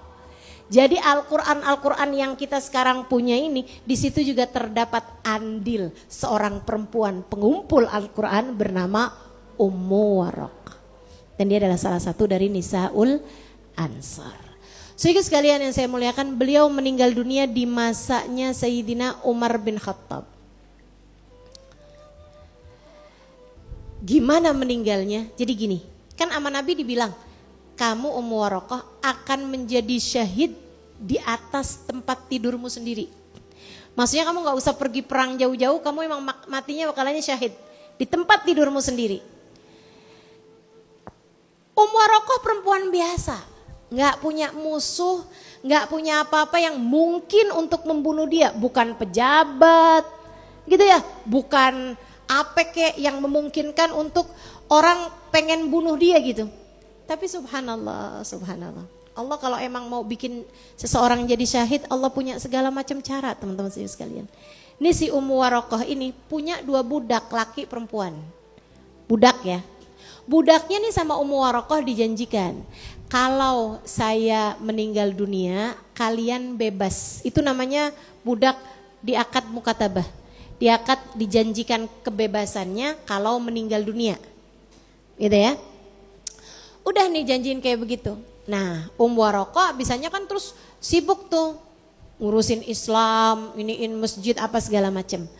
Saudara sekalian saya muliakan, si budak nunggu ini kapan matinya. Biar kita bebas, biar kita jadi manusia merdeka. Saudara sekalian, lama nggak meninggal dunia juga, sampai umur 70-an tahun. Tuh orang perempuan sama laki-laki sekongkolan, kita bunuh aja yuk biar kita bebas. Akhirnya teman-teman, Ummu Waraqah lagi tidur ditikam, kemudian meninggal dunia. Tinggal sendirian Ummu Waraqah ini, seorang diri seperti yang tadi saya sampaikan. Begitu ya. Meninggal malam nih, budak laki-laki sama perempuan itu langsung kabur. Karena kan dengan meninggal dia jadi budak, jadi merdeka gitu kan. Langsung kabur tuh dah. Pergi mereka berdua. Sayyidina Umar bin Khattab itu setiap malam, rumahnya sebelahan sama Ummu Waraqah. Khalifah Umar bin Khattab rumahnya sebelahan sama Ummu Waraqah. Ini kok biasanya saya setiap malam dengerin lantunan ayat Al-Qur'annya Ummu Waraqah. Ummu Waraqah tuh kerjaannya ngaji aja. Tiap malam ngaji aja. Malam ini kok gak denger saya nih suaranya. Saudara sekalian saya muliakan, sebelum subuh Sayyidina Umar nyamperin dong rumahnya, karena gak biasanya gak kedengeran, takutnya sakit. Begitu nyampe ke dalam rumahnya kok sepi rumahnya. Biasanya ada budaknya, ada Ummu Waraqah lagi ngapain gitu kan. Dibuka kamarnya, ternyata sudah meninggal dunia. Katanya Sayyidina Umar, emang bener kata Nabi, gak usah nyari-nyari kematian dibunuh di medan perang, kamu akan dibunuh di atas tempat tidurmu sendiri. Bener aja. Tapi Sayyidina Umar paham kan, yang namanya kematian pembunuhan harus ada hukum secara duniawinya, bukan? Hukum secara duniawinya adalah dengan kisos. Karenanya Sayyidina Umar langsung dicari tuh budaknya, ketemu akhirnya didatangkan ke Madinah, dihukum kisos sama Sayyidina Umar. Hukum kisos, siapa yang membunuh dia dibunuh lagi gitu. Jadi bukannya jadi manusia yang merdeka, dia malah malah mati terbunuh dengan kisos. Baik, teman-teman sekalian, itu namanya Sayyidah Ummu Waraqah. Itu tiap orang baca Quran sekarang beliau ikut dapat pahalanya. Kenapa gitu? Sebagai perempuan yang ikut serta andil dalam mengumpulkan Al-Quran. Tuh hebatnya Islam, hebatnya Allah kalau ngasih pahala kayak begitu. Ini sekarang nih setiap orang baca Al-Quran ada pahalanya Sayyidina Abu Bakar, ada pahalanya Sayyidina Umar, ada pahalanya Sayyidina Uthman, ada pahalanya Sayyidina Zaid bin Haritha, gitu kan ya? Dan ada pahalanya Sayyidah Ummu Waraqah. Dan tentu saja setiap ayat-ayat Al-Quran yang kita baca terdapat pahalanya baginda kita Nabi besar Muhammad. Itu orang-orang bukannya udah banyak pahalanya Ustazah, ketambahan pahala tiap orang baca Quran, tambah pahalanya. Tuh pahala segitu banyak buat apaan di akhirat?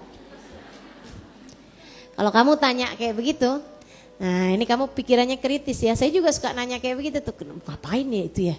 Orang segitu banyak-banyaknya pahalanya tuh buat apa? Saudaraku sekalian, pahala tuh kalau luber ya, lebih daripada yang mereka perlukan bisa dibagikan kepada yang lain berupa syafaat. Karenanya katanya Nabi Muhammad, orang mukmin muslim yang selamat di akhirat nanti lewati jembatan Sirat, selamat tanpa disyafaati orang, selamat gitu ya sampai ke ujungnya, bisa ngasih syafaat minimal kepada satu orang. Makanya ada hadisnya Nabi Muhammad, kalau kamu hafal Quran, kamu bisa memberi syafaat kepada 70 orang keluarganya dan sahabat-sahabatnya gitu kan, 70 orang. Terus kalau kamu matinya syahid, kamu juga bisa ngasih syafaat kepada 70 orang. Dan ulama-ulama atau orang-orang besar-besar yang saya sampaikan tadi ini pahalanya kayak begitu banyaknya. Ini berapa juta orang sepanjang zaman membaca Al-Quran, teman-teman saudara sekalian. Kayak apa pahala mereka? Semakin banyak pahala mereka, semakin banyak pula lah yang dapat mereka syafaatkan di hari akhirat nanti. Mudah-mudahan kita salah satu di antaranya. Nanti kalau kitanya juga udah banyak pahalanya, kita juga bisa ngasih syafaat kepada keluarga kita. Sehingga kalau orang tua kita sampai gak selamat, mudah-mudahan bisa mendapatkan syafaat kita. Anak-anak kita kalau sampai ada yang gak selamat, mudah-mudahan bisa ngasih syafaat. Bisa kita beri syafaat sehingga mereka semuanya dapat selamat di akhirat nanti. Amin ya rabbal alamin. Saudaraku sekalian yang saya muliakan, terakhir yang saya mau ceritakan, cerita kecil aja. Ada seorang perempuan Ansor. Dia itu teman-teman, waktu Nabi Muhammad berangkat pergi perang Uhud, itu ya, waktu Nabi Muhammad berangkat pergi perang Uhud, itu dia keluarganya semuanya ikutan pergi perang. Bapaknya, saudaranya, kemudian suaminya, dan anak-anaknya. Semuanya ikutan pergi perang Uhud. Ketika selesai perang Uhud, rombongan demi rombongan mulai balik. Nah itu perempuan-perempuan pada nyambut rombongan yang pulang tersebut. Pada nanyain, bapak saya selamat enggak, anak saya selamat enggak, suami saya selamat enggak. Mereka pada langsung nyari-nyari keluarganya apakah selamat atau tidak di medan peperangan Uhud. Dan perempuan ini, dia dengar suara-suara gitu kan. Dia dengar kabar-kabar gitu. Dia bilang, dia suaranya tuh dengar, oh perangnya kita kalah. Dia deg-degan tuh. Deg-degan. Perang kita kalah nih. Dia pun mulai keluar. Kenapa? Perangnya kalah. Nabi Muhammad gimana kabarnya? Belum jelas nih Nabi gimana kabarnya. Dia masuk ke dalam rumah. Panik. Mau ngapain ya saya ya? Panik, deg-degan terus-terusan. Nabi gimana kabarnya? Nabi gimana kabarnya? Suaminya ikutan pergi perang. Saudaranya ikutan pergi perang. Bapaknya ikutan pergi perang. Anak-anaknya ikutan pergi perang. Dengar kabar perang kalah. Di hatinya dia gelisah. Nabi Muhammad gimana kabarnya? Nabi Muhammad gimana kabarnya? Dia bayangin, gimana kalau Nabi Muhammad meninggal ya? Gimana kalau Nabi Muhammad terbunuh? Habis itu dia dengar kabar lagi gitu kan, suara-suara orang pergi pulang perang nih, ada diantaranya yang udah mulain, ada yang pulang gitu kan. Dia langsung ke sana tuh. Nabi gimana kabarnya? Inna wastushid, nabinya wafat. Hah, Nabi Muhammad wafat. Panik, gelisah, nggak bisa ngapa-ngapain, deg-degan, gemeteran. Sampai kemudian dia lari-lari ikutan rombongan yang udah mulai menyambut orang-orang pulang dari perang Uhud tersebut. Datang rombongan, dibilang, ya Nas, kaifa halu Rasulillah. Hei semuanya, gimana kabarnya Nabi Muhammad? Ada yang kenalin dia, Bu, ibu kan anaknya Fulan bin Fulan. Iya betul, itu ayah saya. Abu qad istushhid, bapak kamu saya liatin meninggal dunia di medan perangan Uhud. Innalillahi wa inna ilaihi raji'un, hasbunallahu wa ni'mal wakil. Rasulullahnya gimana? Lewat tuh. Karena memang belum jelas waktu itu kondisinya Nabi Muhammad. Dia lari lagi, ikutan nyambut rombongan yang berikutnya lagi. Terus dia bilang, ya Nas, kaifa hal Rasulillah. Gimana kabarnya Nabi Muhammad? Bu, ibu kan saudaranya Fulan bilang, iya itu benar abang saya. Bu, saudara kamu meninggal dunia di medan perangan Uhud. Innalillahi wa inna ilaihi raji'un, hasbunallahu wa ni'mal wakil. Nabi Muhammad gimana kabarnya? Datang lagi rombongan berikutnya. Ada lagi yang ngabarin, Bu, suami kamu meninggal dunia di medan peperangan Uhud. Innalillahi wa inna ilaihi raji'un, hasbunallahu wa ni'mal wakil. Gimana kabarnya Rasulullah? Sampai kemudian ada yang ngabarin lagi, anak kamu Fulan bin Fulan itu anak kamu kan? Iya betul, anak kamu meninggal dunia di medan perangan Uhud. Innalillahi wa inna ilaihi raji'un, alhamdulillah ala kulli hal, hasbunallahu wa ni'mal wakil. Nabi Muhammadnya gimana kabarnya? Udah pakaian yang gak jelas, maksudnya gak jelas warnanya karena jatuh lagi, dia jalan lagi, jatuh lagi. Sampai kemudian dia dapat kabar anak-anaknya meninggal, suaminya meninggal, bapaknya meninggal, saudaranya meninggal. Dia bilang, gimana kabar Rasulullah? Dengan linangan air mata. Karena dia bayangin gimana kabar dunia tanpa Nabi Muhammad. Gimana kabar dunia tanpa Nabi Muhammad? Ya Nas, kaifa halu Rasulillah? Gimana kabarnya Nabi Muhammad? Orang-orang, gimana kabarnya Nabi Muhammad?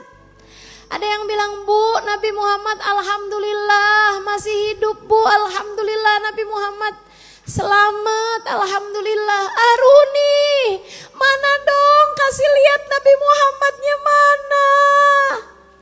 Masih di belakang, Bu, masih di belakang.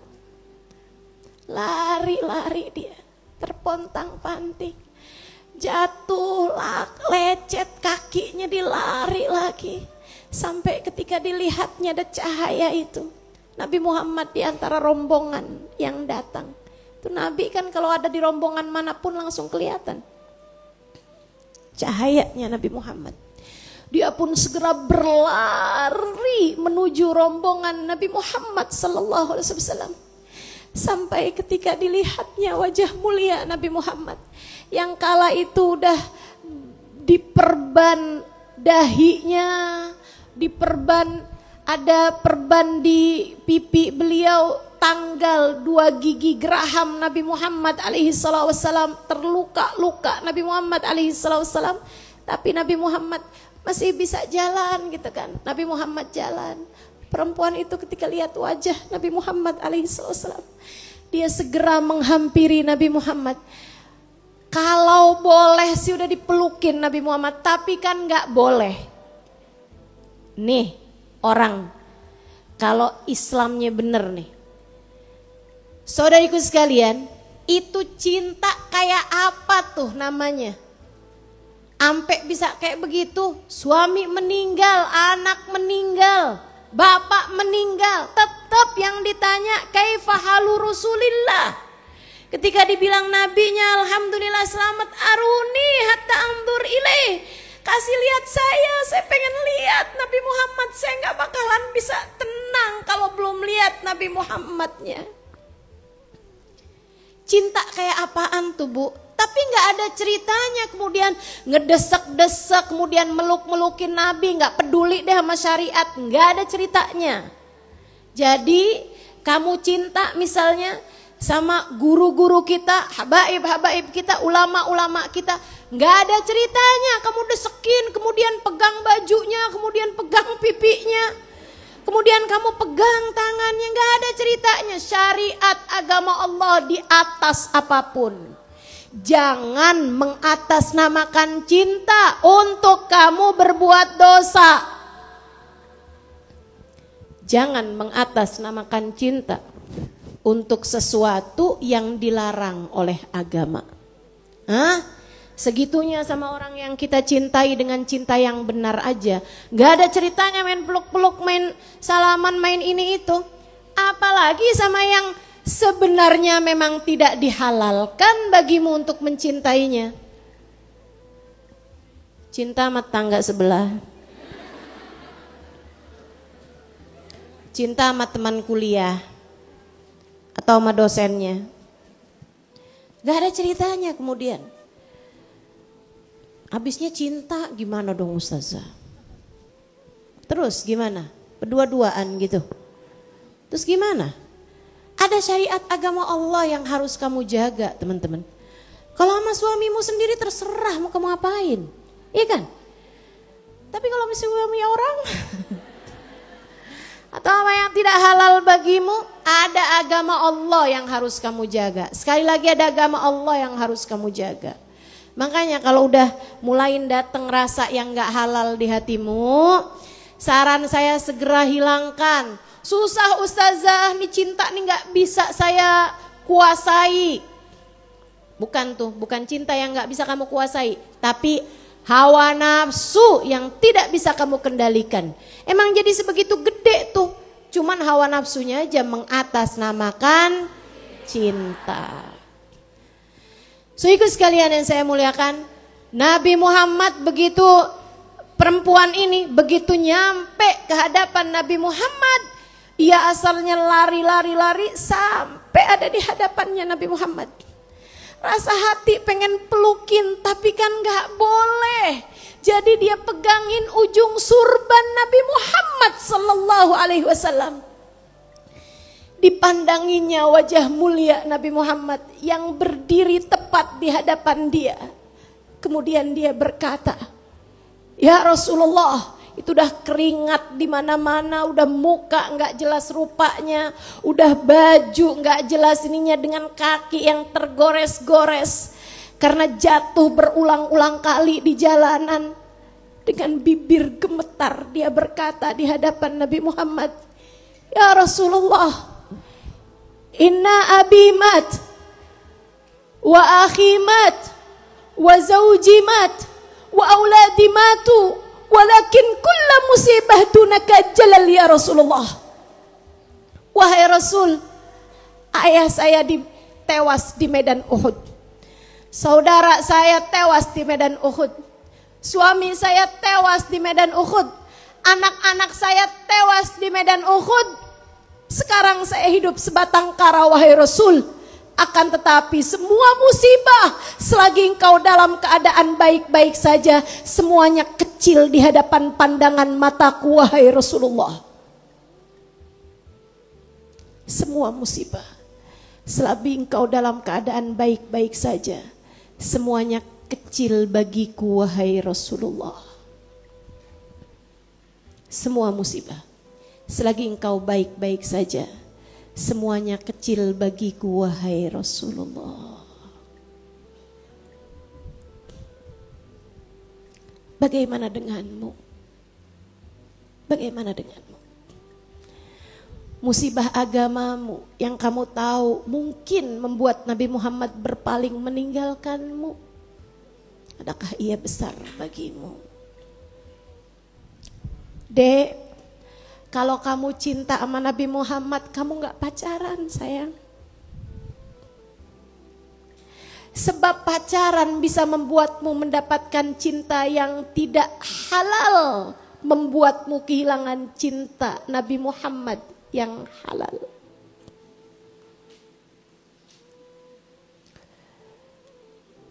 Sebab pacaran membuatmu mungkin mendapatkan perhatian dari laki-laki yang sejatinya tak halal bagimu. Membuatmu kehilangan perhatian dari Nabi yang sangat penyayang padamu. Bu, kalau kamu cinta sama Nabi Muhammad, yang sabar, yang sabar. Enggak usah dikit-dikit kamu nyari utangan. Apalagi kalau kamu sampai berhutang dengan hutang riba yang berbunga. Bu, orang kalau hutang riba, kata Allah, dia kalau enggak berhenti diajak perang sama Allah dan Rasulnya. Nabi benci sama orang yang berhutang riba, apalagi menghutangi dengan hutang riba. Yang sabar, yang sabar. Jangan sampai kamu kehilangan cintanya Nabi Muhammad. Udah gak apa-apa. Hidup yang sederhana gak apa-apa.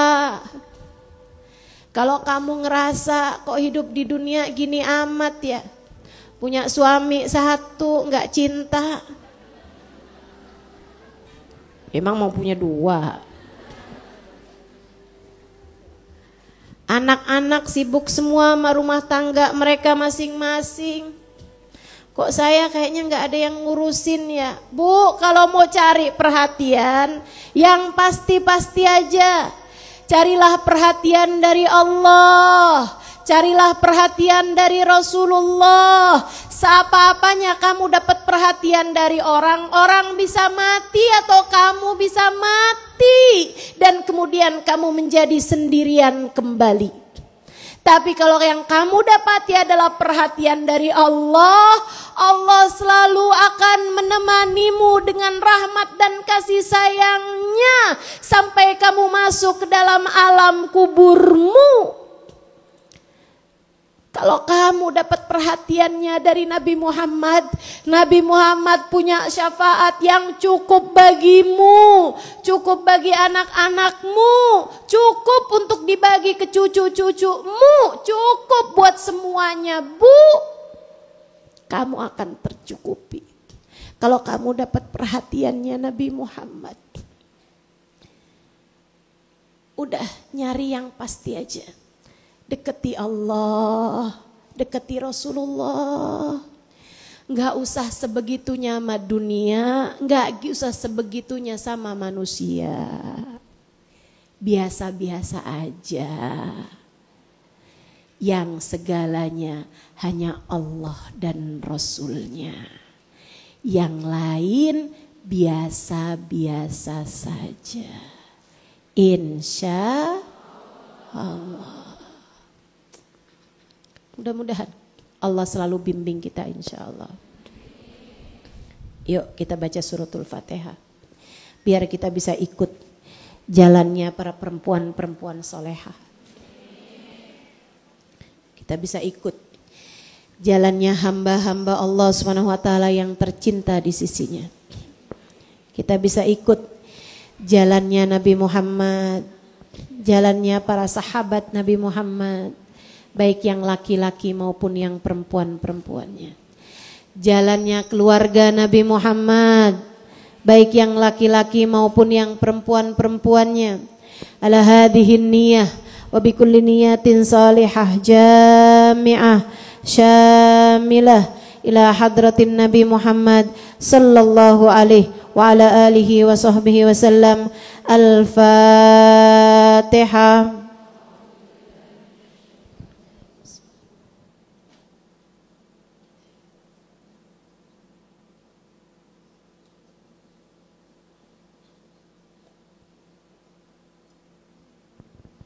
Allahumma bihaqqil Fatihah bihurmatil Fatihah barakatil Fatihah taftah lana abwabal khair tu'amilana muamalat ahlal khair takfina min jamil fitan wal mihan bu'us wa dhair innaka wali kulli khair mutafadil bi kulli khair birahmatika ya arhamar rahimin.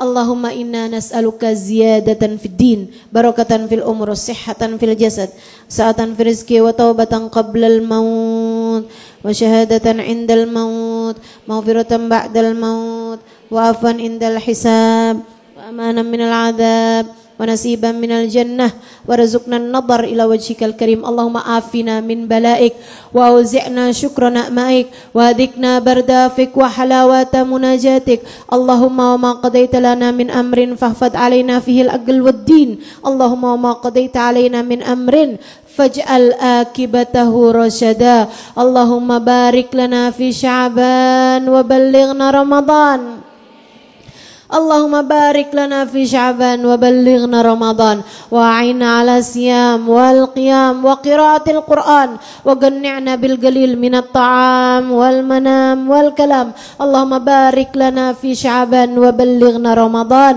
وأعنا على الصيام والقيام وقراءة القرآن وقنعنا بالقليل من الطعام والمنام والكلام برحمتك يا أرحم الراحمين اللهم يا مقلب القلوب ثبت قلوبنا على دينك يا محول الأحوال حول حالنا إلى أحسن الحال وعافنا من أحوال أهل الضلال وفعل الجهال اللهم إنا نسألك من العقول أوفرها ومن الأذهان أسفاها ومن الأعمال أزكاها ومن الأخلاق أطيبها ومن الأرزاق أزلها ومن العافية أكملها من الدنيا خيرها ومن الآخرة نعيمها بحق سيدنا محمد صلى الله عليه وسلم اللهم اجعل جمعنا هذا جمعا مرحوما وتفرقنا من بعده تفرقا معصوما ولا تجعل اللهم لنا ولا فينا ولا معنا شقيا ولا مطرودا ولا محروما برحمتك يا أرحم الراحمين اللهم ربنا انفعنا بما علمتنا رب علمنا الذي ينفعنا رب فقهنا وفقه أهلنا وقرابة لنا في ديننا مع أهل الكتر أنثى وذكر رب وفقنا وفقهم لما ترتدي قولا وفعلا كرما وارزق الكل حلالا دائما وأخل أتقياء علماء نهض بالخير ونكف كل شر ربنا أصلح لنا كل الشؤون وأقر بالرضا منك العيون واقض عنا ربنا كل الديون قبل أن تأتينا رسل المنون واغفر أستر أنت أكرم من ستر وصلاة الله تغشى المصطفى من إلى الحق دعانا والوفا بكتاب فيه للناس شفاء وعلى الآل الكرام الشرفاء وعلى الصحب المصابه الغرر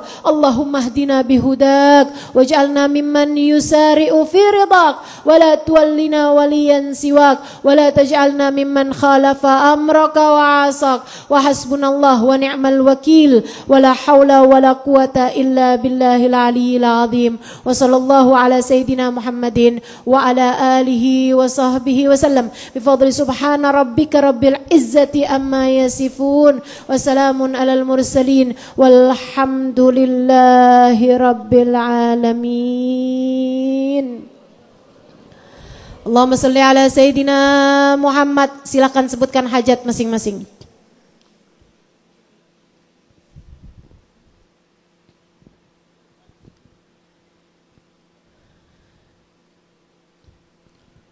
Alhamdulillahi rabbil alamin. Jangan lupa nanti malam nisfu Sya'ban, tanggal 24 malam 25 ya, hari Sabtu malam Minggu. Ya, jangan lupa buat ikut baca atau buat baca surat Yasin 3 kali dengan niatan masing-masing ya. Niat yang pertama niat rezeki. Belum, duduk. Niat yang pertama dengan niat semoga dikaruniai rezeki yang halal, yang thayyib, yang berkah. Yasin yang kedua dengan niat semoga Allah Subhanahu wa taala karuniakan umur yang berkah, manfaat, ibadah. Kemudian niat yang ketiga semoga Allah karuniakan kepada kita husnul khatimah. Baca Yasin 3 kali. Yang mau bacanya barengan sama saya boleh. Silahkan buka YouTube, buka Instagram, insya Allah akan disiarkan secara live streaming. Ustazah boleh ikutan langsung nggak? Nggak bisa. Saya nggak di Jakarta. Di mana Ustazah? Rahasia. Tar takutnya pada ikutan nyusul. Jadi ikutan live streaming aja ya. Saya akan bacanya bersama dengan ribuan santri-santri. Jadi ibu-ibu juga biar bisa ikutan bareng baca ribuan santri. Nanti malam minggu ya. Ya, malam minggu depan. Malam minggu depan habis sholat maghrib, ibu-ibu langsung tuh ya. Habisnya maghriban sholat langsung buka Instagram boleh, YouTube boleh, ibu buka di situ kita baca bareng-bareng surat Yasin 3 kalinya, juga ikutan nama saya kita doa bareng-bareng. Insya Allah udah di rumah masing-masing aja, ibu ya. Insya Allah khusyuknya dapat, mudah-mudahan gitu kan. Baik. So ikut sekalian, kemudian persiapan Ramadan jangan lupa ya kan. Salah satunya adalah dengan minta maaf kepada semua orang-orang yang kamu kenal sehingga tidak masuk bulan Ramadan dengan membawa rasa kesal, rasa kebencian di dalam hatimu. Karena itu saya juga sekaligus meminta kepada semua teman-teman semua yang ada di sini, mohon maaf lahir dan batin. Ya. Apapun aja jenis salah saya minta dimaafkan. Ya Bu ya, kalau udah yang ulur-ulurin tangan terus nggak saya bales, nggak saya terima tangannya, bukan berarti saya nggak mau salaman sama kamu, enggak. Saya pengennya sih saya salaman sama semuanya. Cuman pernah saya kayak gitu tangan saya terkilir. Ya kan orangnya banyak ya, jadi insya Allah. Sebenarnya sih saya kepengen kayak Hubabah itu loh, kayak Hubabah Nur bilang kayak begini nih. Saya nggak salaman sama semuanya, tapi insya Allah nanti di akhirat kalian semua bisa salaman sama Sayyidah Fatimah, katanya gitu. Tapi kan dah siapa saya ya enggak? Saya mau ngomong kayak begitu saya nggak pantas banget lah. Jadi saya cuman mau bilang belum udah amin. Ya nggak apa-apa, kita aminin doa Hubabah Nur ya. Hubabah Nur ngomong gitu waktu di Istiqlal kemarin. Kata Hubabah Nur, yang nggak salaman sama saya karena memang nggak memungkinkan, saya nggak salaman tapi semuanya saya doa. Kata beliau insya Allah nggak salaman sama saya tapi salamannya di akhirat sama Sayyidah Fatimah. Kalau saya cuma bisa bilang nggak salaman sama saya, tapi saya doain. Saya doain sebagaimana saya mendoakan dirimu dan diri saya. Mudah-mudahan kita semuanya di akhirat bisa salaman sama Nabi Muhammad. Di akhirat mudah-mudahan kita semua bisa ketemu sama Nabi Muhammad. Saya nggak janjikan tapi saya doakan sebagaimana saya mendoakan diri saya sendiri. Jangankan janjiin orang, diri saya sendiri aja saya nggak jelas. Tapi saya berharap semoga kita semuanya nih yang selalu kumpul bareng dalam majelis ilmu, kita bahas sejarah orang-orang mulia, di akhirat semoga dikumpulkan dengan orang mulia. Kita yang di dunia ini pernah kumpul bersama membahas kisah-kisah orang mulia. Semoga di akhirat Allah izinkan mata kita memandang wajah mereka, telinga kita mendengar suara mereka, lisan kita bisa berucap salam langsung di hadapan mereka, dan tangan kita dapat menyentuh tangan mereka dan bersalaman dengan mereka. Amin. Ala hadhihi niyah wa bikulli niyatin salihah wa ila hadratin Nabi Muhammad sallallahu alaihi wasallam. Al-Fatihah. Bismillahirrahmanirrahim. Alhamdulillahirabbil alamin. Ar-Rahmanir-Rahim. Maliki yaumiddin. Iyyaka na'budu wa iyyaka nasta'in. Ihdinas siratal mustaqim. Siratal ladzina an'amta 'alaihim ghairil maghdubi 'alaihim waladdallin. Amin. Mohon maaf lahir dan batin kepada semuanya, dan juga saya ucapkan terima kasih kepada para donatur yang telah memberikan infak baik makanan maupun minuman kepada para jamaah Dan juga diucapkan terima kasih kepada warga Tebet Barat 1 dan Tebet Barat 2 dan juga semua warga yang telah membuka pintu-pintunya untuk duduknya para jamaah yang hadir di kajian ini. Jazakumullah ahsanal jaza. Dan buat semua teman-teman yang hadir, terima kasih semuanya. Saya akan ucapkan istauda'tukumullah. Kemudian teman-teman bilang qabiltul wada'ah. Duduk dulu aja. Iya, duduk dulu aja Kak. Saya ucapkan istauda'tukumullah. Kemudian teman-teman jawab apa? Itu artinya saya menitipkan teman-teman semuanya kepada Allah. Saya titipkan semuanya kepada Allah. Saya nggak bisa jagain, tapi Allah bisa jagain. Saya nggak bisa jagain teman-teman semuanya. Kalau kamu bikin dosa, saya nggak bakalan bisa bilang jangan kerjain. Karena jangankan sama teman-teman, sama diri saya sendiri aja saya sering kali nggak mampu melakukannya. Kita masih sering terkalahkan sama hawa nafsu, terkalahkan sama bisikan setan. Karenanya saya minta, saya akan, bukan saya minta, saya akan menitipkan teman-teman semuanya kepada Allah. Sebagaimana saya juga menitipkan diri saya, menitipkan diri saya kepada Allah. Saya menitipkan keluarga saya kepada Allah. Saya titipkan teman-teman semuanya kepada Allah Subhanahu wa taala. Salam sayang dari saya buat keluargamu semuanya. Saya pesan kepadamu semuanya teman-teman, yang pada punya anak, tolong jangan pernah pukul mereka. Saya pesan sama teman-teman semuanya, yang pada punya anak, pada punya cucu, jangan pernah ngomong yang nyakitin hati mereka. Saya nggak punya anak teman-teman, tapi saya menganggap anak-anakmu semuanya sebagai anak-anak saya juga. Kalau kamu nyakitin mereka, kamu nyakitin saya juga. Saya pesan sama kamu semuanya, jangan pernah pukul anak-anakmu. Jangan pernah jewer, jangan pernah cubit. Kalau kamu mau cubit mereka, ingat saya. Ingat saya. Jangan pernah pukul mereka, buat saya seenggaknya. Yang pastinya buat Nabi Muhammad SAW.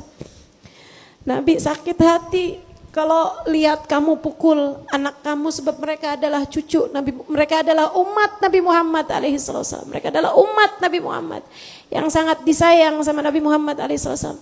Kalau kamu pukul anak kamu di hadapan saya sakit hati sama kamu. Saya kesel sama kamu, saya marah sama kamu. Maka saya minta tolong sama kamu, walaupun tidak di hadapan saya pesan sama kamu, jangan pernah pukul, jangan cubit, jangan jewer, jangan sakitin, jangan kata-katain, jangan pernah ngomong sesuatu yang menyakiti hati anak-anak kamu. Peluk, cium saya buat mereka semuanya, sampaikan salam sayang saya buat mereka, dan saya sampaikan kepadamu dan buat seluruh keluargamu. Istauda'tukumullah. Istauda'tukumullah. Istauda'tukumullah. Mudah-mudahan habis lebaran kita bisa ketemu lagi. Wal afu minkum. Assalamualaikum warahmatullahi wabarakatuh.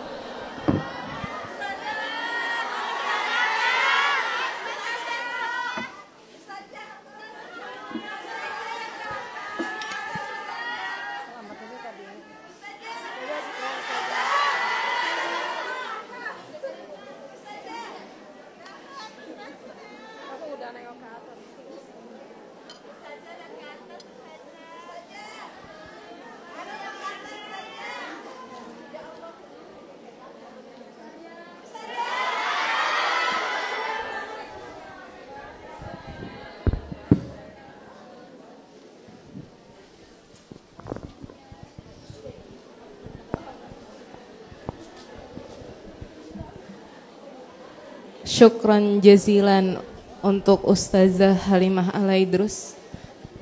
Ya, alhamdulillah kajian kita hari ini, tawakuf kajian muslimah bulanan di Masjid Al-Ikhwan telah selesai. Insyaallah kita akan sama-sama kembali bertemu setelah Lebaran, ya. informasinya mungkin nanti menyusul melalui sosial media Ustazah ataupun dari sosial media Masjid Al-Ikhwan. Kami segenap panitia mengucapkan terima kasih kepada para donatur yang telah menginfakkan hartanya untuk lancarnya kajian muslimah ini.